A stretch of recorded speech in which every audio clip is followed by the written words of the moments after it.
हाय अस्सलाम वालेकुम नादरीन। मैं ਉਹੀ ਸਜਾਦ ਜਾਨੀ ਤੇ ਨਾਦਰੀਨ ਇੱਕ ਕੱਲ੍ਹ ਦਾ ਇੱਕ ਵਾਕਿਆ ਜਿਹੜਾ ਮੈਂ ਤੁਹਾਡੇ ਨਾਲ ਸ਼ੇਅਰ ਕਰਨ ਲੱਗਾ। ਦੋ ਤਿੰਨ ਗੱਲਾਂ ਮੈਂ ਤੁਹਾਡੇ ਨਾਲ ਕਰਨੀਆਂ ਨੇ, ਪਲੀਜ਼ ਜ਼ਰਾ ਸੁਣ ਲੈਣਾ, ਮਿਹਰਬਾਨੀ। ਤੁਸੀਂ ਬਹੁਤ ਸ਼ੁਗਲ ਮੇਲਾ ਸੁਣਦੇ ਰਹਿੰਦੇ ਆ, ਲੇਕਿਨ ਇਹ ਵੀ ਸੁਣ ਲਿਆ ਕਰੋ, ਕਿਉਂਕਿ ਮੈਂ ਸ਼ੁਰੂ ਤੋਂ ਚਾਹੁੰਦਾ ਸਾਂ ਕਿ ਤੁਸੀਂ ਮੈਨੂੰ ਲੋਕ ਮੇਰੇ ਕੰਮ ਨਾਲ ਨਾ ਪਿਆਰ ਕਰਨ, ਮੇਰੇ ਨਾਲ ਪਿਆਰ ਕਰਨ, ਤਾਂ ਕਿ ਕੰਮ ਕੱਲ੍ਹ ਨੂੰ ਨਾ ਹੋਵੇ ਮੇਰੇ ਕੋਲੋਂ ਜਾਂ ਕੋਈ ਮਸਲਾ ਮਸਾਇਲ ਬਣ ਜਾਏ तो ये ना हो कि मैं भी फारग। लिहाजा मेरे नाल प्यार करो, मैं ये मैनू ज़्यादा खुशी होएगी, क्योंकि मैं तुहाडे नाल करदा, तुसीं मेरे नाल करो। काम शाम तो आपां करदे ही रहने हैं, जुगतबाजी ये वो, मेरे नाल अच्छी हुण तुसीं करन लग पे। अच्छा, कल मैं ना एक वाक़या देखिया कि दोस्त का बेटा, भतीजा ही मेरा लगदा, दोस्त का बेटा, उन्हें कोई यूट्यूब तो आपे ही घर बैठे ना, कोई 9-10 साल उहदी उम्र, 11-12 साल सॉरी, तो उन्हें यूट्यूब तो आप ही देखा कोई उन्हें प्रॉब्लम सी, तो उन्हें वह लिखिया यूट्यूब तो अगों दवाई बनाने का नुस्खा आ गया। उन्हें जनाब जी बगैर घरदियां नूं दस्सिओ पुछिओ ना वो समान समून लिया ऑनलाइन और मंगवा के ना, खैर उन्हें कोई पता नहीं किद्दां उन्हें करके ना, तो उन्हें एक एडी एक मजून जी उन्हें ना घर लुको ली।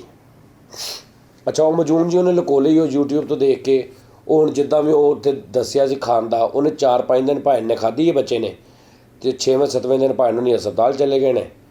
तो अपेंडिक्स की दर्द हुई आ, वो पता नहीं की सी। वो खैर वो 12-13 साल की उम्र च हालांकि होंदी नहीं,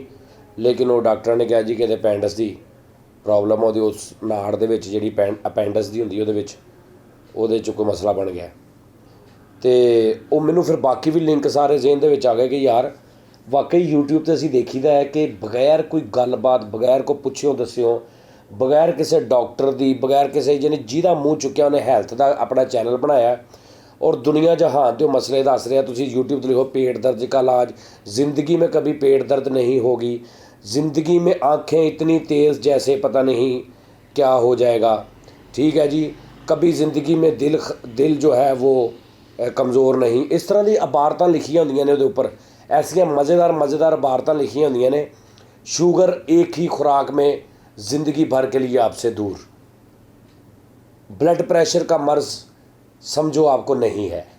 यानी इंज दियाँ इमारतां लिखियां होंदियां ने। और पढ़ के हुण जिहड़े बंदे थोड़े जिहे समझदार उन्हां नूं पता लग जांदा, जिहड़े बेचारे कोई फसे हुंदे ने नवें वो बेचारे ट्राइयां करदे ने, कोई उन्हां दे कोल सर्टिफिकेट नहीं, कोई उन्हां नूं पुछण दस्सण वाला नहीं,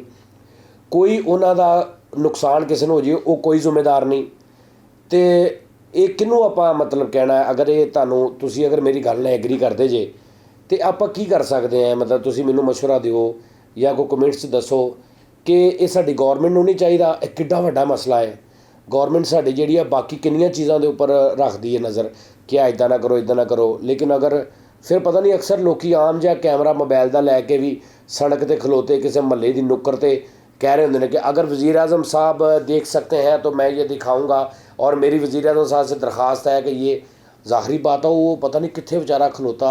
9,500 मोबाइल तो डायरैक्ट कह रहा वज़ीर आज़म साहब नूं। तो हो सकता वज़ीर आज़म साहब तक पहुँचती होवे गल, मुमकिन भी पहुँच सकती है, क्योंकि दौर ऐसा सोशल मीडिया का हुण तो सेंड ही करनी ना, किहड़ा बनी गल्ला जाके दिखा के आउणी है। तो अगर वज़ीर आज़म साहब तक पहुँच जाए मेरी ये गल, तो उन्होंने ये बड़ी उन्होंने मेहरबानी, और मैं उन्होंने कहांगा कि सर तुसीं भी कोशिश करना उन्होंने तक पहुँचाउण दी किसी ना किसी जरिए ना, कि यूट्यूबरस जिहड़े ने ये जिहड़े बगैर सनत तो बगैर के, पहले तो गल है कि अगर डॉक्टर भी होवे, अगर डॉक्टर भी होवे, उन्हें MBBS भी किया होवे, जो मर्जी किया होवे, वो किस तरह यूट्यूब ते वैसे ही हर मरीज़ की अंदर दी एक नेचर चेंज होंदी है, यानी अगर हर मरीज़ का अगर हार्ट के 10 पेशेंट ने, उन्होंने 10 की कैटागरी चेंज होएगी। अगर किसी के दंद खराब ने उहदे उस तरह के पता नहीं किस मतलब की उन्हां 'च फर्क होएगा। इत्थे इक्को ही कुलिया लिखिया हर चीज़ का, और जनाब जिहड़ा जिहदा दो मूँह चुकदा वो जनाब जी चैनल बना के ते टिप्स लई जा रहा, देई जा रहा, वो हकीम बने ने, आप ही डॉक्टर बने ने। तो कि तुसीं ये नहीं समझते कि यार ये लोगों दी इंसानां दी जानां दे नाल खेड रहे हैं। चाहे मैं कहना दुनिया जहान का पढ़िया लिखा डॉक्टर भी होए, लेकिन वो बगैर चैकअप तो, बगैर उस मरीज़ की कंडीशन देखियो किस तरह उत्थे वो नुस्खा दे सकता यूट्यूब के उत्ते कि तुसीं यह कर लो जनाब तुसीं ठीक हो जाओगे। तो बहरहाल ये बड़ी साडे लई जिहड़ी ना बड़ी सोचण वाली फिक्र करने वाली गल आ, शायद किसी होर दे जेहन च आई ना होवे। तो मेरा दिमाग इदां बहुत चलदा, काम वाल घट चलदा, अंदर अर्द गिर्द वालीआं चीज़ां नाल बहुता चलदा। तो ये तुसीं कोशिश करो ਇਹਦੇ ਲਈ ਨਾ ਇੱਕ ਅਸੀਂ ਸਾਰੇ ਮਿਲ ਕੇ ਜਿੱਥੇ ਜਿੱਥੇ ਵੀ ਸਾਡੀ ਕੋਈ ਹੋ ਸਕੇ ਗੱਲਬਾਤ ਅਸੀਂ ਗੌਰਮੈਂਟ ਤੱਕ ਪਹੁੰਚਾਈਏ ਕਿ ਜਿਹੜੀ ਸਾਡੀ ਸੋਸ਼ਲ ਮੀਡੀਆ ਜਿਹਨੂੰ ਹੈਂਡਲ ਕਰਦੀ ਹੈ ਗੌਰਮੈਂਟ ਦੀ ਜਿਹੜੀ ਟੀਮ, ਉਹ ਇਹ ਜਿਹੜੇ ਚੈਨਲਸ ਨੇ ਇਹਨਾਂ ਨੂੰ ਕਮ ਅਜ਼ ਕਮ ਜਿਹੜਾ ਬੰਦ ਕਰੇ, ਤਾਂ ਕਿ ਕੋਈ ਇੱਕ ਬੰਦਾ ਵੀ, ਦੇਖੋ ਜ਼ਰੂਰੀ ਨਹੀਂ ਕਿ ਕੋਈ ਇੱਕ ਬੱਚਾ, ਕੋਈ ਇੱਕ ਬੰਦਾ, ਕੋਈ ਇੱਕ ਪਰੇਸ਼ਾਨ ਬੰਦਾ, ਫਿਰ ਅੱਲਾ ਮਾਫੀ ਦੇਵੇ ਉਹਦੇ ਪੁੱਠੇ ਸਿੱਧੇ ਇਲਾਜ ਬੜੇ ਨੇ ਜਿਹੜੇ ਲੋਕ ਮਤਲਬ ਬੱਚੇ ਅੱਜ ਕੱਲ੍ਹ ਦੇ ਨਹੀਂ ਦੱਸ ਸਕਦੇ ਕਿਸੇ ਨੂੰ, ਉਹ YouTube ਤੋਂ ਵੇਖ ਕੇ ਆਪੇ ਹੀ ਕੋਈ ਖਾ ਖੂ ਕੇ ਤੇ ਉਸ ਤੋਂ ਬਾਅਦ ਵਿਚਾਰੇ ਆਪਣਾ ਕੋਈ ਨੁਕਸਾਨ ਐਸਾ ਕਰ ਲੈਣ ਕੋਈ ਆਪਣੀ ਸਿਹਤ ਦਾ, ਉਹਦਾ ਕੌਣ ਜ਼ਿੰਮੇਦਾਰ ਆ?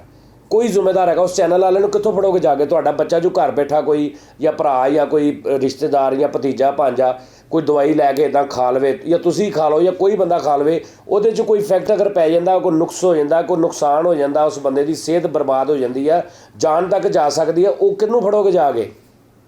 ਤੁਹਾਨੂੰ ਪਤਾ ਨਹੀਂ ਹੋਣਾ ਹੋਇਆ ਕੀ। ਅਗਰ ਚੈਨਲ ਵੀ ਦੇਖ ਲਓਗੇ ਤਾਂ ਕਿੱਥੇ ਲੱਭਦੇ ਰਹੋਗੇ? ਅਤੇ ਮੇਰੇ ਹਿਸਾਬ ਦੇ ਨਾਲ ਇਹ ਬਹੁਤ ਵੱਡਾ ਜਿਹੜਾ ਕੰਮ ਖਰਾਬ ਹੋ ਰਿਹਾ, ਬਹੁਤ ਜ਼ਿਆਦਾ, ਇਹਨੂੰ ਰੋਕਣਾ ਚਾਹੀਦਾ। ਇਹ ਜਿੰਨੇ ਲੋਕ ਨੇ ਪਤਾ ਨਹੀਂ ਕਿੱਥੇ ਕਿੱਥੇ ਪਿੰਡਾਂ 'ਚ ਘਰਾਂ 'ਚ ਬੈਠੇ ਵੀਡੀਓ ਬਣਾਈ ਜਾ ਰਹੇ ਨੇ, ਨਾਲ ਘੋਟਾ ਲਾ ਕੇ ਤੇ ਤਰੀਕਾ ਦੱਸੀ ਜਾ ਰਹੇ ਨੇ। ਅੱਛਾ ਫਿਰ ਐਂਡ 'ਤੇ ਕਈ ਇਹ ਵੀ ਕਹਿੰਦੇ ਨੇ ਥੱਲੇ ਸਾਡਾ ਨੰਬਰ, ਅਗਰ ਬਣੀ ਬਣਾਈ ਦਵਾਈ ਲੈਣੀ ਇਹ ਲੈ ਲਓ, ਸ਼ਹਿਦ ਲੈ ਕੇ ਉਹਦੇ 'ਚ ਆਹ ਚੀਜ਼ਾਂ ਪਾ ਕੇ ਇੱਦਾਂ ਖਾ ਲਓ, ਰੰਗ ਚਿੱਟਾ ਕਰ ਲਓ, ਸਕਿਨ ਸਹੀ ਕਰ ਲਓ। ਦੁਨੀਆ ਜਹਾਨ ਦੇ ਇਲਾਜ ਨੇ ਅਤੇ ਲੋਕ ਕਰਦੇ ਨੇ, ਲੋਕਾਂ ਨੂੰ ਨੁਕਸਾਨ ਵੀ ਹੁੰਦਾ ਹੈਗਾ। ਮੈਂ ਕੱਲ੍ਹ ਆਪਣੀ ਅੱਖੀਂ ਵੇਖਿਆ ਉਸ ਬੱਚੇ ਨੂੰ ਕਿ ਉਹਨੇ ਕੋਈ ਮਜੂਨ ਜੀ, ਉਸ ਤੋਂ ਬਾਅਦ ਉਹਨੇ ਉਹ ਸੁੰਘ ਕੇ ਦੇਖੀ ਹੈ ਅਤੇ ਉਹਦਾ ਅਜੀਬ ਜਿਹਾ ਜਿਸ ਤਰ੍ਹਾਂ ਅੱਲਾ ਮਾਫੀ ਦੇ ਪਤਾ ਨਹੀਂ ਕਾਹਦੀ ਬਣੀ, ਉਹਦੇ ਅੰਦਰ ਬੀ ਜੇ ਉਹਨੂੰ ਉਹਦੇ ਅਪੈਂਡਿਕਸ ਹੋ ਗਈ ਉਹਦੇ ਵਿਚਾਰੇ ਦੇ।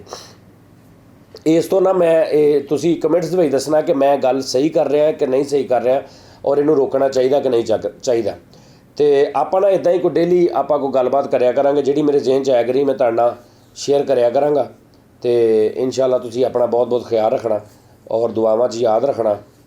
ਔਰ ਅੱਲਾ ਪਾਕ ਤੁਹਾਨੂੰ ਸਾਰਿਆਂ ਨੂੰ ਸਿਹਤ ਤੰਦਰੁਸਤੀ, ਸਿਹਤ ਵਾਲੀ ਜ਼ਿੰਦਗੀ ਅੱਲਾ ਪਾਕ ਤੁਹਾਨੂੰ ਜਿਹੜੀ ਨਾ ਉਹ ਨਸੀਬ ਫਰਮਾਏ। ਅੱਲਾ ਹਾਫਿਜ਼।